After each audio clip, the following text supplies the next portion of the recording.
दोस्तों, क्षमा करना मनुष्य का सबसे बड़ा गुण माना जाता है। कहते हैं माफ करने से मन को शांति मिलती है और रिश्ते मजबूत होते हैं।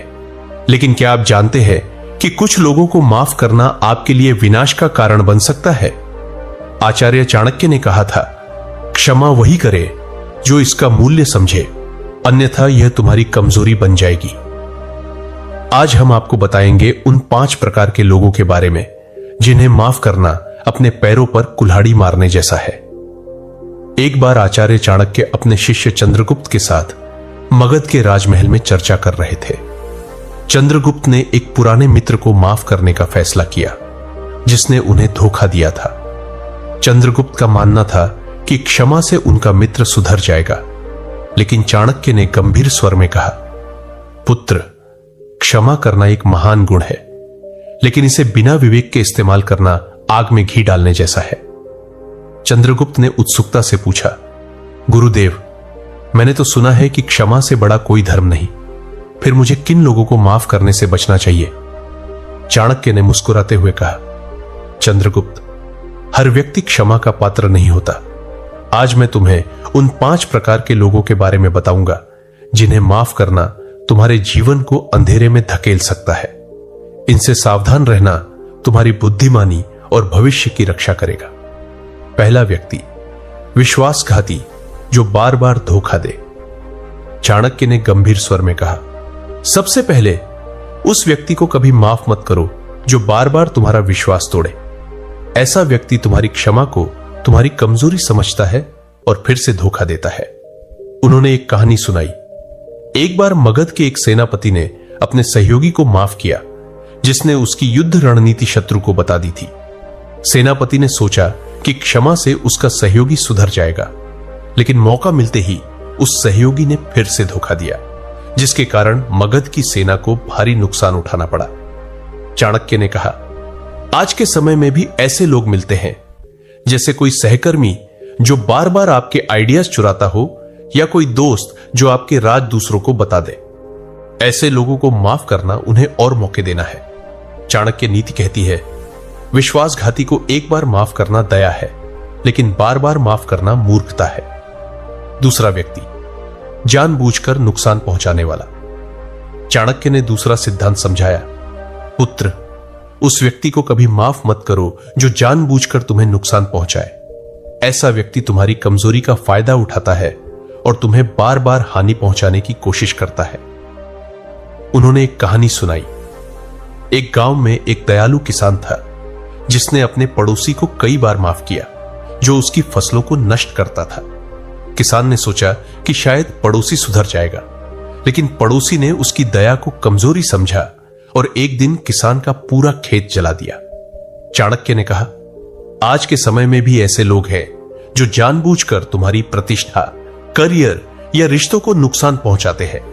जैसे कोई सहकर्मी जो ऑफिस में तुम्हारी बुराई करता हो या कोई रिश्तेदार जो तुम्हारी सफलता से झलकर तुम्हें नीचा दिखाए। ऐसे लोगों को माफ करना उन्हें और नुकसान करने का लाइसेंस देना है। तीसरा व्यक्ति, एहसान फरामोश। चाणक्य ने तीसरा सिद्धांत समझाया, पुत्र, उस व्यक्ति को माफ मत करो जो तुम्हारी मदद को भूल जाए और तुम्हारा एहसान न माने। ऐसा व्यक्ति तुम्हारी क्षमा का मूल्य नहीं समझेगा। उन्होंने एक कहानी सुनाई। एक व्यापारी ने अपने दोस्त को कर्ज दिया और उसकी गलतियों को कई बार माफ किया, लेकिन जब व्यापारी को जरूरत पड़ी तो उस दोस्त ने न केवल कर्ज चुकाने से इनकार किया, बल्कि व्यापारी को अपमानित भी किया। चाणक्य ने कहा, आज के समय में भी ऐसे लोग हैं जो तुम्हारी मदद लेते हैं, लेकिन मौका मिलते ही तुम्हें भूल जाते हैं।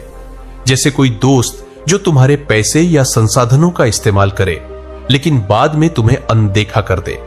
ऐसे लोगों को माफ करना तुम्हारे आत्मसम्मान को ठेस पहुंचाता है। चौथा व्यक्ति, ईर्ष्यालु और जलन करने वाला। चाणक्य ने चौथा सिद्धांत समझाया, पुत्र, उस व्यक्ति को माफ मत करो जो तुम्हारी सफलता से जलता हो और तुम्हें नीचे गिराने की कोशिश करे। ऐसा व्यक्ति तुम्हारी क्षमा को तुम्हारी कमजोरी समझेगा और तुम्हें और नुकसान पहुंचाएगा। उन्होंने एक कहानी सुनाई। एक युवा कारीगर ने अपने साथी को माफ किया जिसने उसकी कला की नकल की थी। लेकिन उस साथी ने कारीगर की मेहनत को चुराकर उसका नाम बदनाम कर दिया। चाणक्य ने कहा, आज के समय में भी ऐसे लोग मिलते हैं जो तुम्हारी तरक्की से जलते हैं, जैसे कोई सहकर्मी जो तुम्हारी प्रमोशन से जलन करता हो, या कोई दोस्त जो तुम्हारी खुशी को बर्दाश्त न करे। ऐसे लोगों को माफ करना उन्हें तुम्हारी प्रगति को नष्ट करने का मौका देना है। पांचवां व्यक्ति, नकारात्मकता फैलाने वाला। चाणक्य ने अंतिम सिद्धांत समझाया, पुत्र, उस व्यक्ति को माफ मत करो जो हर समय नकारात्मकता फैलाता हो और तुम्हारी ऊर्जा को खत्म करता हो। ऐसा व्यक्ति तुम्हारी क्षमा को हल्के में लेगा और तुम्हें नीचे खींचेगा। उन्होंने एक कहानी सुनाई। एक गांव में एक व्यक्ति था जो हर समय शिकायत करता था। एक दयालु ग्रामीण ने उसकी गलतियों को बार बार माफ किया और उसकी मदद की, लेकिन उस शिकायती व्यक्ति की नकारात्मकता ने ग्रामीण को भी उदास और हताश कर दिया। चाणक्य ने कहा, आज के समय में भी ऐसे लोग हैं जो हर बात में कमी निकालते हैं, चाहे वह तुम्हारा काम हो, परिवार हो या सपने। उनकी संगति तुम्हारी प्रेरणा और खुशी को खत्म कर देती है। ऐसे लोगों को माफ करना तुम्हारी मानसिक शांति को नष्ट करना है। चंद्रगुप्त ने गंभीरता से पूछा, गुरुदेव, क्या इसका मतलब यह है कि हमें कभी किसी को माफ नहीं करना चाहिए? चाणक्य ने मुस्कुराते हुए कहा, नहीं चंद्रगुप्त, क्षमा करना मनुष्य का धर्म है, लेकिन इसे विवेक के साथ करना चाहिए। चाणक्य नीति कहती है कि क्षमा उसी को दो जो इसका मूल्य समझे और सुधरने की इच्छा रखे। जो लोग तुम्हारी दया का दुरुपयोग करते हैं वे तुम्हारे पतन का कारण बन सकते हैं। उन्होंने आगे कहा, जीवन एक युद्ध क्षेत्र है चंद्रगुप्त। इसमें तुम्हें अपने समय, ऊर्जा और आत्मसम्मान की रक्षा करनी होगी।